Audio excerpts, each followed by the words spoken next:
नमस्कार मित्रों, मैं हूं विक्रम और आप सभी का राजस्थान एग्ज़ामो यूट्यूब चैनल पे हार्दिक स्वागत है।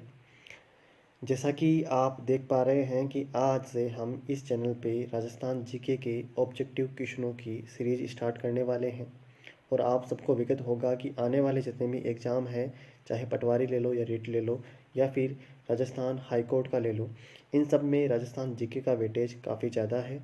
तो आप सभी को थ्योरी के साथ में ऑब्जेक्टिव क्वेश्चन की प्रैक्टिस करनी चाहिए ताकि आप अपना सिलेक्शन श्योर कर पाएँ। इसी की श्रृंखला में आज हम आपके लिए राजस्थान पॉलिटी लेके आए हैं, जिसमें सबसे पहला टॉपिक है राजस्थान व्यवस्थापिका, कार्यपालिका और न्यायपालिका। इन सभी के क्वेश्चन हम ऑब्जेक्टिव क्वेश्चन करेंगे और इसके साथ में जो एक्स्ट्रा फैक्ट हैं वो भी हम इसके बारे में चर्चा करने वाले हैं। तो आप सभी को अगर वीडियो पसंद आए तो वीडियो को लाइक करना और इस चैनल को सब्सक्राइब कर लें ताकि हमारे द्वारा अपलोड किए गए वीडियो आपके पास सबसे पहले पहुंच सके। चलते हैं आज के पहले क्वेश्चन की तरफ और आज का आपका पहला क्वेश्चन आप सभी के सामने है। क्वेश्चन नंबर 1 आपको दिया गया है कि राजस्थान व्यवस्थापिका के कितने अंग हैं। तो सबको पता होगा कि राजस्थान व्यवस्थापिका में 2 अंग हैं। कौन कौन से? एक तो हमारी होती है राजस्थान की विधानसभा और दूसरी हमारी है राज्यपाल। सबको पता होगा कि राजस्थान विधानसभा में 250 सीटें हैं। इसके अलावा अगर आपको पूछा जाए कि और कौन से स्टेट में कितने अंग होते हैं तो आप कहेंगे कि 3 भी हो सकते हैं। और तीसरा जो अंग होता है वो होता है राजस्थान की राज्य की विधानमंडल। और वर्तमान में भारत में 6 स्टेट ऐसे हैं जहाँ पे विधानमंडल मौजूद हैं। ओके, और ये 6 स्टेट कौन से हैं इनकी चर्चा हम आगे आगे क्वेश्चनों में करने वाले हैं। चलते हैं क्वेश्चन नंबर 2 के पास।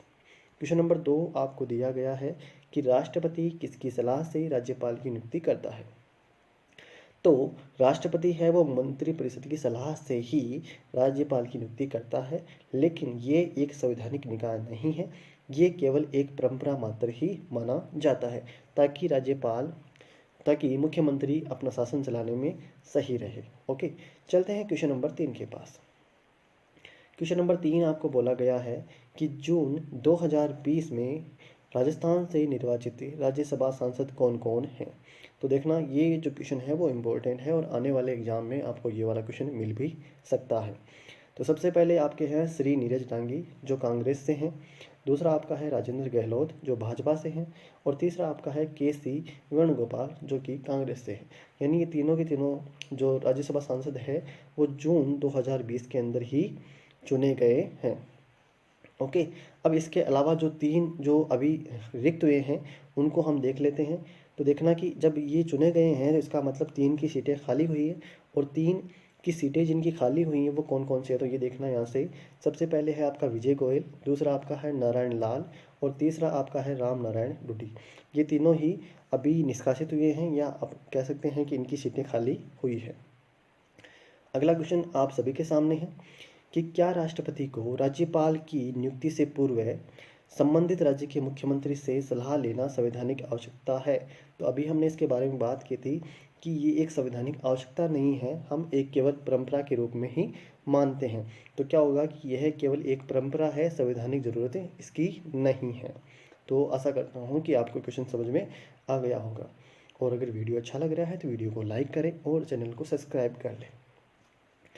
क्वेश्चन नंबर अगला आपका आ जाएगा यहाँ से कि भारतीय संविधान का कौन सा अनुच्छेद राज्यपाल को अध्यादेश जारी करने की शक्ति प्रदान करता है। तो सबको पता होगा कि इसका आंसर है वो होगा अनुच्छेद 213।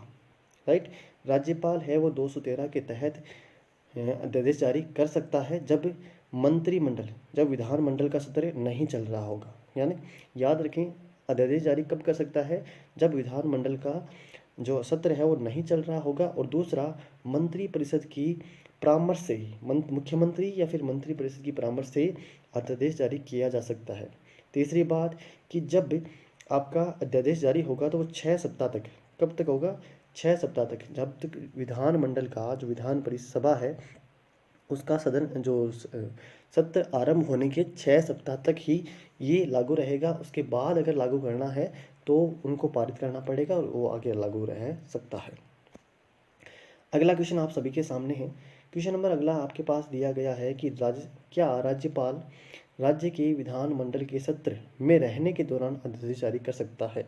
तो इसका आंसर अभी हमने किया था कि अध्यादेश जारी कर सकता है राज्यपाल 213 के तहत। लेकिन कब? जब विधानमंडल सत्र में नहीं हो, अगर है तो नहीं कर सकता, राइट। अगर विधानमंडल सत्र के अंदर है तो राज्यपाल को कोई अधिकार नहीं है कि वो अध्यादेश को जारी करे। चलिए दोस्तों, चलते हैं अगले क्वेश्चन की तरफ।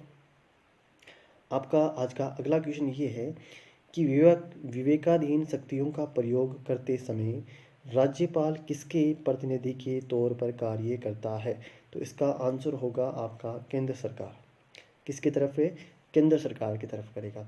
भी अगर आप कहेंगे कि राज्यपाल है वो किसका प्रतिनिधि होता है, तो आप कहेंगे राष्ट्रपति, या फिर राष्ट्रपति नहीं है तो आप कहेंगे केंद्र सरकार का प्रतिनिधि राज्य के अंदर राज्यपाल होता है। दूसरी बात, राज्यपाल है वो राज्य सरकार और केंद्र सरकार के बीच में एक सेतु का काम भी करता है, तो आपको ये बात भी याद रखनी होगी। अगला चलते हैं कि संविधान के किस अनुच्छेद के अधीन विधानसभा का कार्यकाल 5 वर्ष से अधिक अवधि के लिए बढ़ाया जा सकता है? तो देखना कि इसका जो आंसर होगा वो होगा आपका 352। अनुच्छेद 352 के तहत विधानसभा का कार्यकाल 5 वर्ष से अधिक समय के लिए बढ़ाया जा सकता है। ठीक है, चलते हैं आगे। अब देखना, इसके बारे में देख सकते हैं यहाँ से थोड़ा सा कि संविधान के अनुच्छेद 172, ये याद रखना भी, संविधान के अनुच्छेद 172 के परंतु में प्रावधान है कि यदि संपूर्ण देश या किसी भाग में राष्ट्रीय आपातकाल 352 के तहत परिवर्तन हो तो संसद अधिनियम पारित कर राज्य विधानसभा के कार्यकाल को 5 वर्ष से ज़्यादा बढ़ा सकती है। ठीक है, चलते हैं आगे। आपका अगला क्वेश्चन आपके पास है कि राज्यपाल की अनुपस्थिति में उसके दायित्वों का निर्वहन कौन करता है? तो देखना कि राज्यपाल जब अनुपस्थित रहेगा या राज्यपाल नहीं होगा तो उस समय उस जो राज्य है उसका उच्च न्यायालय, याद रखना उच्चतम न्यायालय और उच्च न्यायालय में फ़र्क होता है। उच्चतम न्यायालय होता है भारत का और उच्च न्यायालय होता है अलग अलग स्टेट में अलग अलग जो न्यायालय होते हैं उसको बोलते हैं उच्च न्यायालय। तो उच्च न्यायालय का मुख्य न्यायाधीश या न्यायाधिपति। ठीक है, अगला क्वेश्चन है कि राजस्थान विधानसभा के इतिहास में 31 अगस्त 2020 तक कितनी बार विश्वास प्रस्ताव प्रस्तुत हुआ और उस पर चर्चा हुई? तो ये हाल फिलहाल में चर्चा में रहा था क्योंकि अभी गहलोत सरकार को विश्वास प्रस्ताव देना पड़ा था, तो इसी के लिए चर्चा में है। तो आपका ये क्वेश्चन यहाँ से 100% आने की पूरी संभावना है। तो आप याद रखेंगे कि अभी तक 5 बार कुल 5 बार विश्वास प्रस्ताव प्रस्तुत हुआ है और उस पर चर्चा भी हुई है। तो देखना कि सबसे पहला कौन सा था।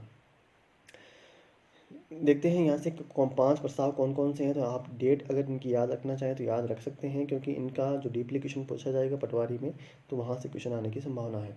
तो सबसे पहले आपका है 23/3/1990 को मुख्यमंत्री थे भैरों सिंह शेखावत। दूसरा था 8/11/1990 को वापस भैरों सिंह शेखावत। ठीक है, फिर तीसरा था आपका 31/12/1993, इसमें भी भैरों सिंह शेखावत ही थे।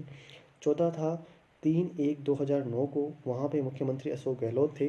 और अगला आपका अशोक गहलोत का यह है अभी का कि 14/8/2020 को, यहाँ से भी आपका अशोक गहलोत है। तो यहाँ से आपको एक बात देखने को मिल जाती है कि यहाँ पे 2 बार तो आपके हो जाएंगे गहलोत और 3 बार आपके हैं भैरों सिंह शेखावत।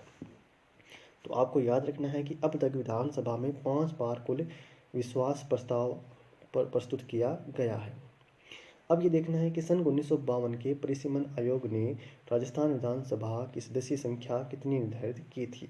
तो इसका आंसर होगा आपका 160। ठीक है, कितना होगा? 160। और अभी वर्तमान में कितनी है? तो वर्तमान में आपकी कितनी है? 200। वर्तमान में कितनी है? 200, जो कब तक रहेगी? तो वो रहेगी 2026 तक। कौन सा परिसीमन आयोग था? तो आप कहेंगे 2002 परिसीमन के तहत राजस्थान की विधानसभा सीटों की संख्या 200 2026 तक बनी रहेगी। उसके बाद अगर चेंज करना चाहें तो करेंगे। ठीक है, चलते हैं अगला क्वेश्चन आपका ये है कि निम्न में से कौन सा युग में सम्मिलित नहीं है? आपके पास 4 अनुच्छेद दिए गए हैं, आपको देखना है कि कौन सा इनमें से गलत है। सबसे पहला है अनुच्छेद 154। इसमें दिया गया है कि राज्य की कार्यपालिका शक्तियाँ राज्य की कार्यपालिका शक्तियाँ राज्य किसके संबंध में, राज्यपाल के संबंध में, ध्यान रखना किसके संबंध में, ये राज्यपाल के संबंध में है। दूसरा है अनुच्छेद 155 राज्यपाल की नियुक्ति है। अनुच्छेद 156 राज्यपाल की नियुक्ति हेतु योग्यताएं, ये गलत है। राज्यपाल की नियुक्ति हेतु योग्यताएं 157 और 158 में आती है। फिर है आपका अनुच्छेद 163 जिसमें राज्य मंत्री परिषद आता है।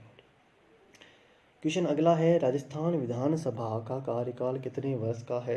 तो सबको पता होगा कि विधानसभा का कार्यकाल 5 वर्ष का होता है, और अगर विधान परिषद है तो उसका कार्यकाल हो जाएगा आपका 6। लेकिन राजस्थान में विधान परिषद फिलहाल नहीं है, तो राजस्थान में केवल विधानसभा है और उसका कार्यकाल 5 वर्ष का होता है। ठीक है, और कब, सत्र आरंभ होने से 5 वर्ष तक। ठीक है, अगला क्वेश्चन आप सभी के सामने।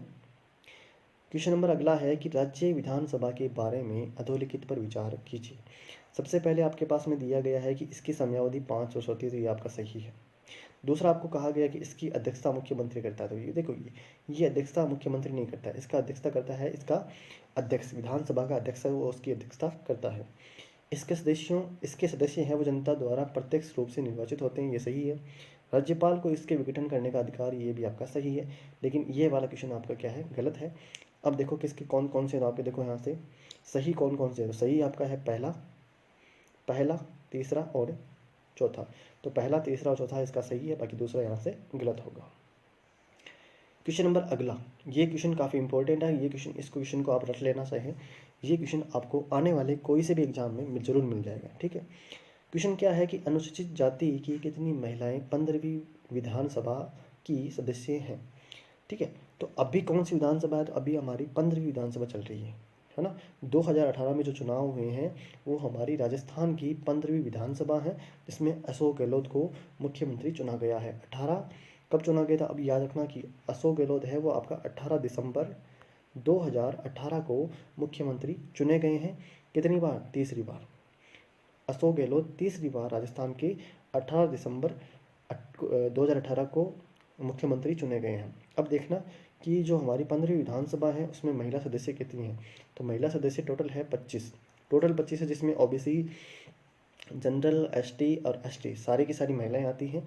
इसने पूछा है कि अनुसूचित जाति, देखो अनुसूचित जाति का मतलब होता है आपका एससी, और एसटी आपका होता है अनुसूचित जनजाति। ठीक है, तो एससी की 8 महिलाएं, कितनी हैं, एससी की 8 महिलाएं हैं, जिनमें से 4 तो आपकी भाजपा की है, 3 कांग्रेस की है और 1 आपकी है आरएलपी की सदस्य है।